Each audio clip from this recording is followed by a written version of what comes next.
Assalamualaikum warahmatullahi wabarakatuh. Halo anak-anak hebat, apa kabar kalian hari ini? Mudah-mudahan tetap semangat ya, walau pembelajarannya masih secara daring atau online. Dan tetap menjaga kesehatan agar terhindar dari penyebaran virus corona. Bagaimana persiapan belajar kalian hari ini? Apa kalian sudah siap-siap dari pagi? Sudah mandi? Sudah sarapan? Sudah mempersiapkan peralatan buku dan pensilnya atau pulpennya dan lain sebagainya? Yuk, sebelum kita mulai belajar, terlebih dahulu kita berdoa bersama-sama. Berdoa agar kegiatan pembelajaran kita hari ini berjalan dengan lancar dan memberikan banyak manfaat buat kita semua. Berdoa dimulai. Doa sebelum belajar. Bismillahirrahmanirrahim. Rabbi zidni ilma warzuqni fahma. Artinya, ya Allah, tambahkanlah aku ilmu dan berikanlah aku rezeki akan kepahaman. Amin. Berdoa selesai.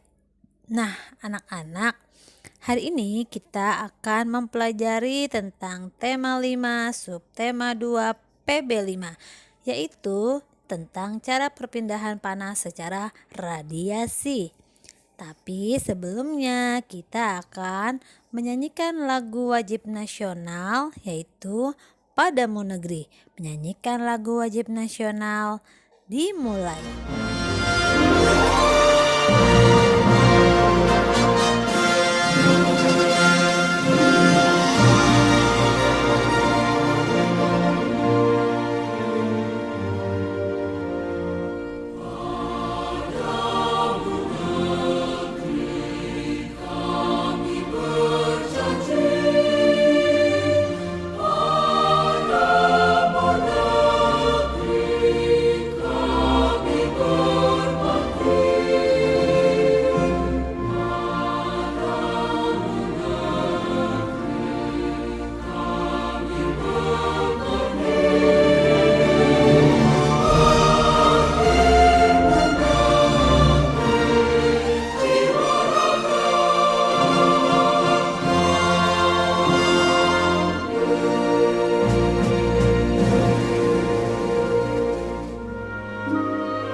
Selesai.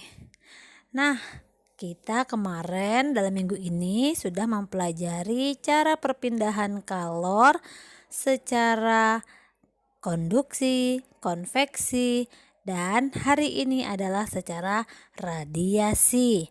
Kemudian kita juga dalam minggu ini sudah mempelajari tentang pola lantai pada seni tari. Nah, hari ini kita akan mempelajari bagaimana cara pengembangan dalam mengembangkan pola lantai tersebut. Bagaimana caranya? Jangan khawatir, Materinya akan disampaikan hari ini. Seru-seru kan pembelajaran kita? Namun sebelumnya Bu Guru akan membacakan dulu tujuan pembelajaran kita hari ini. Disimak baik-baik ya. Tujuan pembelajaran kita hari ini adalah dengan menuliskan pemahaman tentang isi bacaan, siswa mampu menyajikan hasil kesimpulan isi teks penjelasan secara tepat. Nah, yang kedua, dengan mengisi laporan percobaan, siswa mampu membuat laporan percobaan tentang perpindahan panas secara radiasi dengan benar. Yang ketiga, dengan berlatih, siswa mampu mengembangkan pola lantai tari kreasi secara kreatif. Yuk langsung saja kita mulai dengan materi yang pertama, yaitu membuat kesimpulan isi teks media cetak berdasarkan diagram. Ayo ingat kembali cara membuat kesimpulan. Kesimpulan merupakan pendapat akhir dari suatu teks yang dibaca. Untuk dapat membuat kesimpulan, kita harus memahami informasi penting yang terkandung di dalam teks tersebut. Pada pelajaran sebelumnya, kamu telah mengetahui bahwa peta konsep atau diagram dapat mempermudah dalam membuat kesimpulan. Untuk membuat diagram, kamu dapat membuat pertanyaan dan jawaban mengenai informasi penting yang ada di dalam teks. Kalian dapat melanjutkan kegiatan literasi pada teks yang ada di buku tema halaman 118 berjudul Perpindahan Kalor secara Radiasi. Setelah menyelesaikan membaca teks tersebut, kalian dapat melanjutkan kegiatan. Ayo menulis. Buatlah daftar hal-hal penting yang kalian temui di setiap paragraf di dalam bacaan tersebut. Gunakan tabel yang sudah tersedia di halaman 119 untuk menuliskan hal-hal penting yang terdapat di setiap paragraf dengan kalimat yang lengkap dan kata-kata baku yang tepat. Lalu buatlah sebuah diagram yang menjelaskan isi bacaan di setiap paragraf seperti yang telah dicontohkan pada pembelajaran kedua. Tentukan pokok pikiran dari setiap paragraf dalam bacaan. Kemudian buatlah garis dari judul bacaan yang mewakili pokok pikiran dari bacaan tersebut ke arah pokok pikiran masing-masing paragraf. Berilah keterangan bagaimana isi bacaan berhubungan dengan pokok pikiran di setiap paragrafnya. Selanjutnya, kalian dapat menjawab pertanyaan yang ada di halaman 120 dengan jawaban yang cocok atau sesuai berdasarkan teks yang sudah kalian baca tadi. Lalu tuliskan pemahamanmu tentang isi bacaan dalam tulisan satu paragraf. Gunakan kalimat lengkap dan kata-kata yang baku. Bu Guru yakin kalian dapat mengerjakan pekerjaan ini dengan penuh tanggung jawab, penuh semangat, dan mandiri. Selamat mengerjakan ya. Pada minggu ini kita telah mempelajari cara perpindahan kalor dalam kehidupan sehari-hari. Terdapat 3 cara, yaitu secara konduksi, konveksi, dan radiasi. Ketiga cara perpindahan kalor tersebut memiliki keuntungan dan kerugian dalam kehidupan sehari-hari. Apa saja itu? Materi ini akan dibawakan oleh Alia. Silahkan Alia.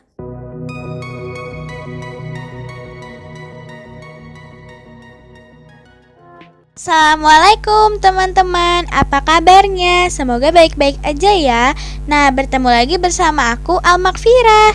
Di video kali ini kita akan mempelajari keuntungan dan kerugian perpindahan kalor dalam kehidupan sehari-hari. Tujuan pembelajaran adalah setelah menyaksikan video, teman-teman dapat memahami keuntungan dan kerugian perpindahan kalor dalam kehidupan sehari-hari. Mari kita simak video ini. Teman-teman, apakah kalian masih ingat tentang perpindahan kalor? Kali ini kita akan mempelajari apa saja keuntungan dan kerugian dari perpindahan kalor dalam kehidupan sehari-hari. Keuntungan dan kerugian perpindahan kalor dalam kehidupan sehari-hari kamu sudah mengetahui macam-macam cara perpindahan kalor secara konduksi, konveksi, dan radiasi. Adanya perpindahan kalor ini dapat membantu kita dalam kehidupan sehari-hari. Misalnya, ibu lebih mudah merebus air menggunakan panci. Udara dapat bersirkulasi melalui jendela, atau baju lebih cepat kering di bawah terik matahari. Namun, kita tetap harus berhati-hati dalam beraktivitas. Perpindahan kalor juga dapat merugikan. Misalnya, saat memasak air, kita tidak boleh meninggalkan kompor yang sedang menyala. Kita harus memastikan air sampai mendidih. Jika sudah, segera matikan kompor. Hal ini dapat menghindarkan kita dari bahaya kebakaran. Demikian penjelasan materi dari saya. Mudah-mudahan teman-teman dapat memahami ya. Terima kasih sudah menonton. Sampai jumpa di video saya selanjutnya. Wassalamualaikum warahmatullahi wabarakatuh. Setelah menyaksikan video penjelasan yang dibawakan oleh Alia, kalian sekarang sudah mulai paham bagaimana keuntungan dan kerugian perbedaan kalor dalam kehidupan sehari-hari. Bu Guru ulas kembali ya. Keuntungan cara perpindahan kalor secara konduksi menyebabkan air yang dimasak dalam panci lebih cepat mendidih atau lebih cepat panas. Hal tersebut merupakan keuntungan, namun kerugiannya logam aluminium atau pancinya akan terasa panas bila disentuh. Oleh karena itu, kita tidak boleh langsung menyentuh panci yang berada di atas kompor, tetapi harus menggunakan lap atau sarung tangan untuk menghindari tangan kita terkena luka bakar. Selanjutnya, pada perpindahan panas secara konveksi, adanya aliran air saat air mendidih. Keuntungannya, air lebih cepat panas karena aliran air yang panas berasal dari wadah yang menyebar ke seluruh bagian wadah. Jadi seluruh panci yang panas dapat mempercepat air untuk mendidih. Namun kerugiannya, letupan uap air yang mendidih akan berbahaya bila terkena tubuh atau tangan, juga bisa menyebabkan luka bakar. Oleh karena itu, cara mengatasinya ketika merebus air, tutup saja pancinya sehingga letupan airnya tidak keluar atau mengenai tubuh kita. Kemudian yang terakhir adalah cara perpindahan panas secara radiasi. Contohnya pada api unggun, tubuh kita akan terasa hangat bila di dekat api unggun. Namun kerugiannya, jangan terlalu dekat, nanti kita bisa terluka karena tersentuh api. Atau juga pancaran sinar matahari, tubuh kita akan hangat terkena sinar matahari. Tetapi apabila matahari sedang terik-teriknya atau panas sekali, maka kita akan sangat kepanasan. Hal itu merupakan kerugiannya. Cara mengatasinya, ya kita bisa menggunakan payung atau pelindung tubuh seperti topi agar tidak terkena cahaya matahari secara langsung. Nah anak-anak, kalian sekarang sudah lebih paham ya tentang keuntungan dan kerugian dari cara perpindahan panas atau kalor. Yuk kita lakukan kegiatan mencoba. Kalian dapat membacanya di halaman 121. Bahan-bahannya cukup mudah, insya Allah ada di rumah kita, seperti batang lilin dan korek api untuk menyalakannya, dan penggaris untuk mengukur jarak pada percobaan yang akan kita lakukan. Ini sangat mudah sekali ya, kalian dapat membaca langkah-langkah kerjanya. Kemudian setelah itu kalian dapat menuliskan laporan berdasarkan dari pertanyaan yang sudah disediakan di halaman 122. Kalian dapat menjawab pertanyaannya sesuai dengan pengamatan atau percobaan yang telah kalian lakukan. Kemudian pada halaman 123, kalian dapat menuliskan kesimpulan dari percobaan yang telah kalian lakukan tadi. Cukup mudah ya, Bu Guru yakin kalian bisa mengerjakannya dengan penuh kreativitas, tanggung jawab, dan mandiri. Selamat mengerjakan anak-anak. Masih ingatkah kamu dengan beberapa macam pola lantai yang digunakan penari pada beberapa tarian daerah? Ayo pelajari kembali contoh pola lantai tersebut. Materi akan dibawakan oleh Kinasya. Yuk sama-sama kita simak dulu video penjelasan dari Kinasya. Kinasya silahkan.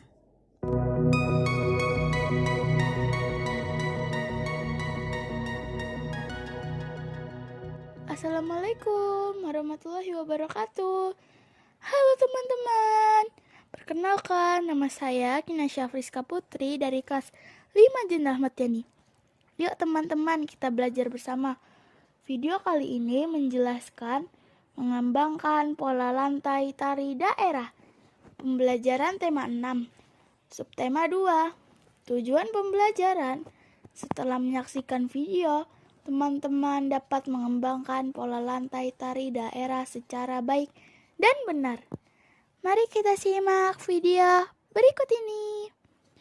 Teman-teman, apakah kalian masih ingat tentang pola lantai dalam tarian daerah? Kali ini kita akan mempelajari bagaimana mengembangkan pola lantai tari daerah.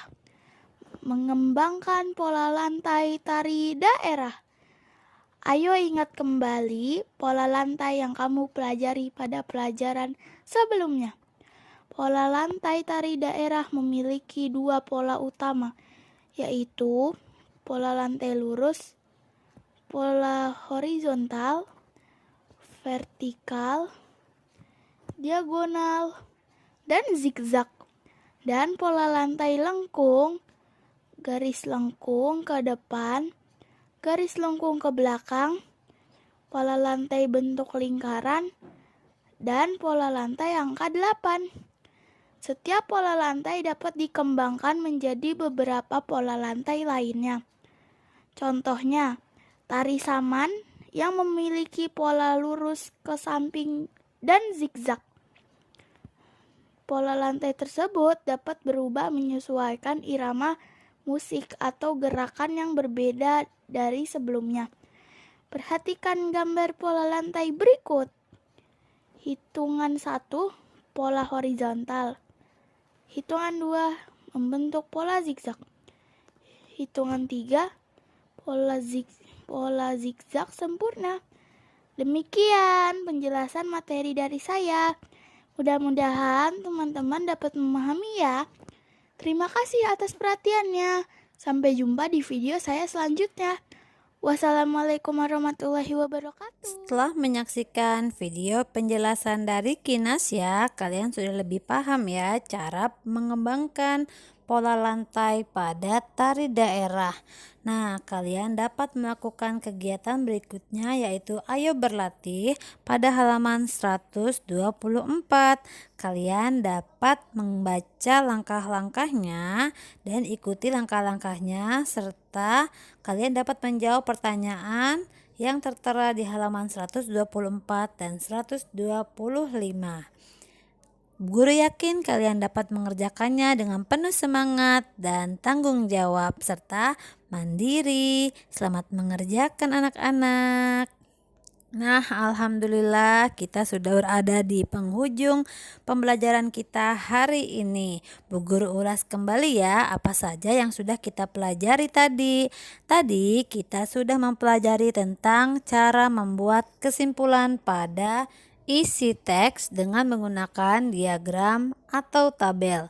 Kemudian tadi kita juga sudah mempelajari keuntungan dan kerugian dari cara perpindahan panas secara konduksi, konveksi, dan radiasi. Serta kalian juga sudah membaca teks perpindahan panas secara radiasi. Sehingga dalam minggu ini kita sudah membahas ketiga cara perpindahan panas secara konduksi, konveksi, dan radiasi.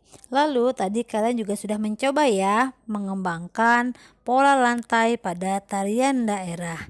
Bagaimana? Seru-seru sekali ya pembelajaran kita hari ini. Nah, anak-anak jangan lewatkan. Besok kita masih akan mempelajari cara membuat kesimpulan atau ringkasan serta membuat komik yang berisi tentang hak dan kewajiban kita. Nah, seru sekali ya, kita besok akan menggambar nih. Makanya jangan dilewatkan materi untuk besok. Anak-anak, sebelum kita menutup perjumpaan kita hari ini, kita akan berdoa agar kegiatan pembelajaran kita ini dapat memberikan ilmu yang bermanfaat untuk kita semua. Berdoa setelah belajar, dimulai. Doa sesudah belajar. Bismillahirrahmanirrahim. Allahumma inni astaudiuka ma'alam tani fardutku ilayya indaka jati wala tansani ya rabbal alamin. Artinya, ya Allah, sesungguhnya kutitipkan kepadamu apa yang telah engkau ajarkan kepadaku, maka kembalikanlah kepadaku saat aku membutuhkannya, dan janganlah kau jadikan aku lupa kepadanya, wahai Tuhan semesta alam. Amin. Berdoa selesai. Terima kasih atas perhatiannya. Wassalamualaikum warahmatullahi wabarakatuh. Sampai jumpa besok. Dadah.